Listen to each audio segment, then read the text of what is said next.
His Majesty King Bhumibol Adulyadej the Great is all the Thai people's most beloved monarch. Throughout his reign, His Majesty has devoted his mind, intellect, and physical strength to performing royal duties for the benefit and happiness of the Thai people of the entire kingdom. His Majesty has even allocated areas within the compound of his private residence for research and experimentation in pursuit of solutions to problems facing his subjects.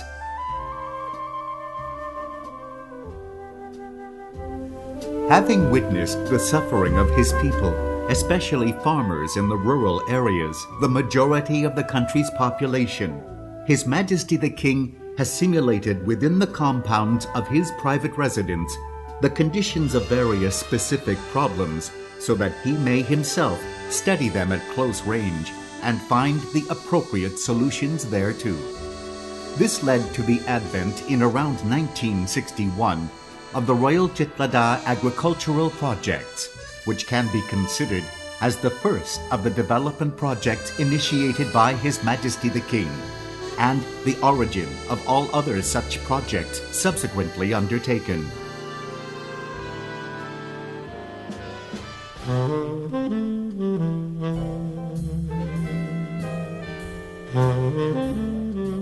The objectives of the Royal Titlagarh project are to serve as study, experimentation, and research projects aimed at solving various problems concerned with agriculture.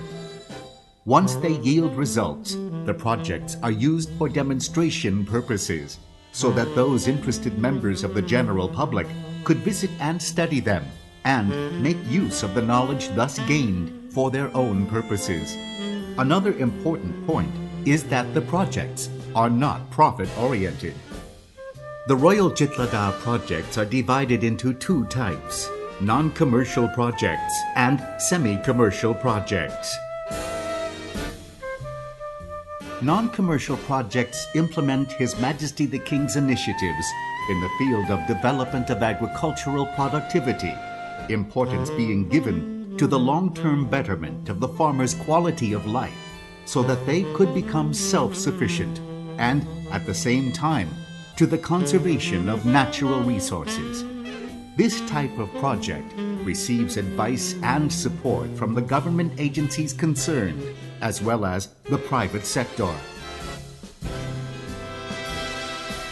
Semi-commercial projects involve studies and experimentation on the processing of agricultural products. The products are sold but not for making maximum profit or business competition. The profit they gain is used for the latter's further development of the Royal Titlagarh project.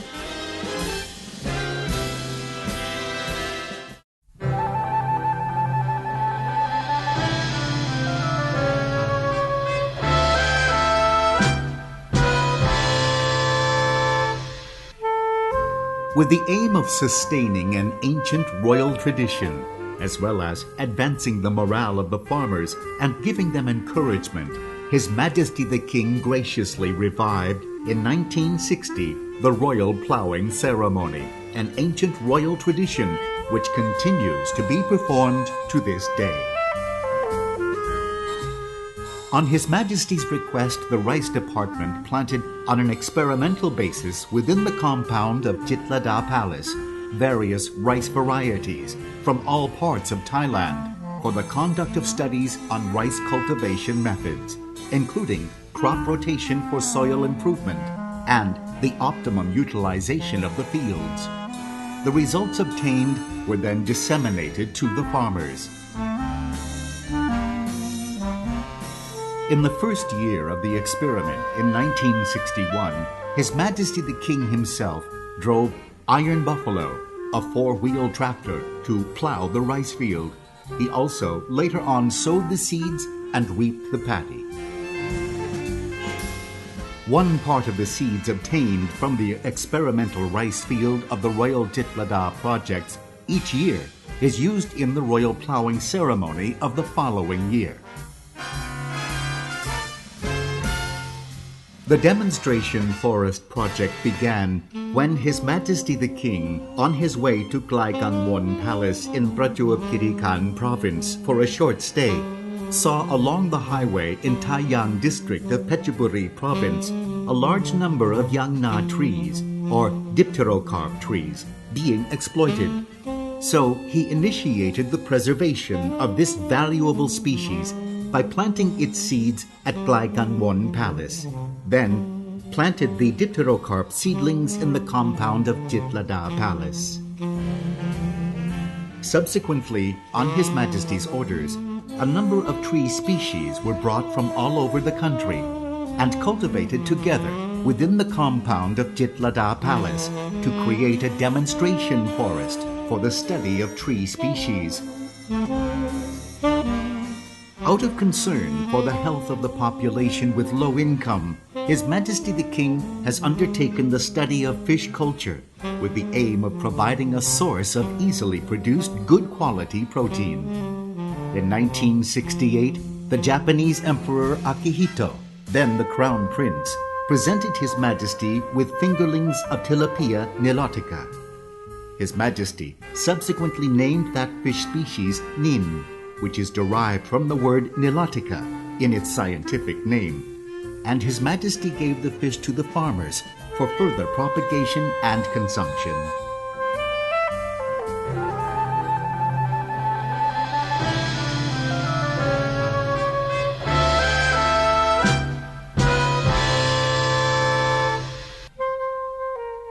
The Titlagarh dairy farm can be considered the starting point of the semi-commercial type of Royal Titlagarh projects.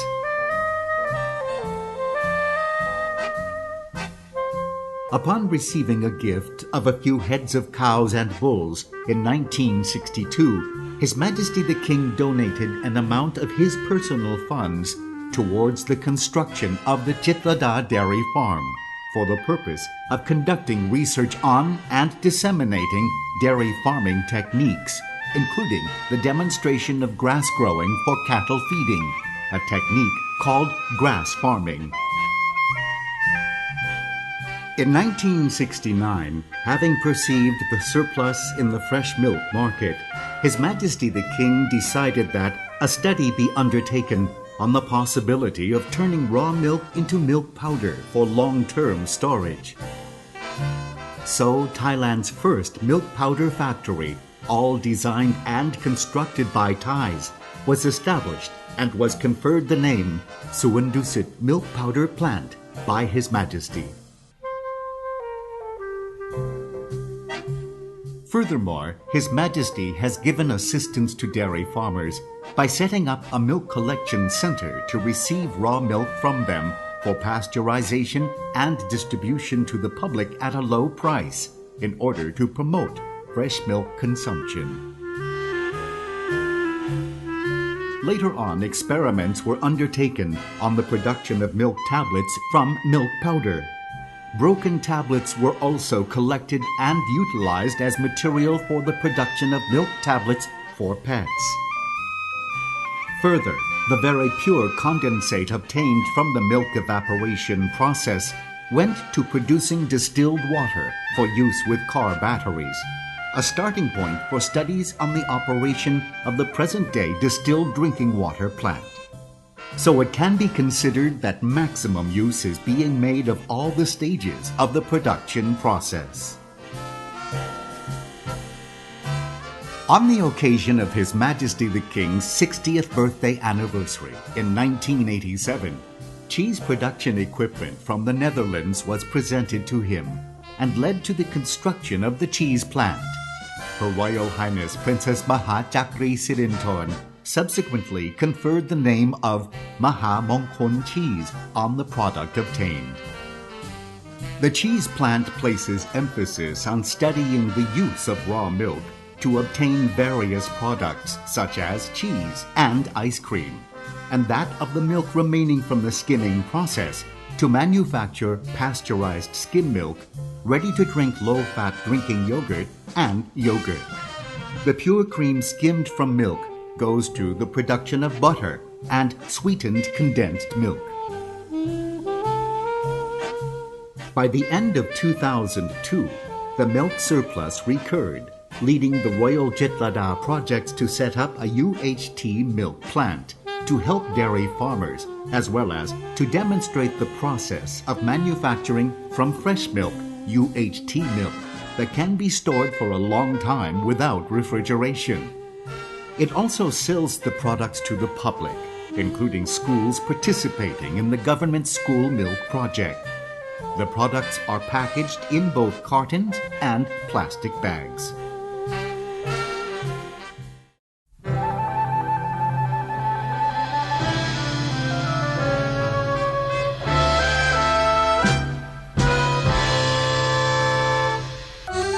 While visiting the people in various parts of the country, His Majesty the King had witnessed the problem of the farmers' poverty. He consequently gave the advice that farmers should form themselves into groups along the lines of a cooperative, with their own barns and carrying out rice milling activities themselves. The Royal Titlagarh projects have been carrying out rice storage and milling studies and demonstrations since 1971.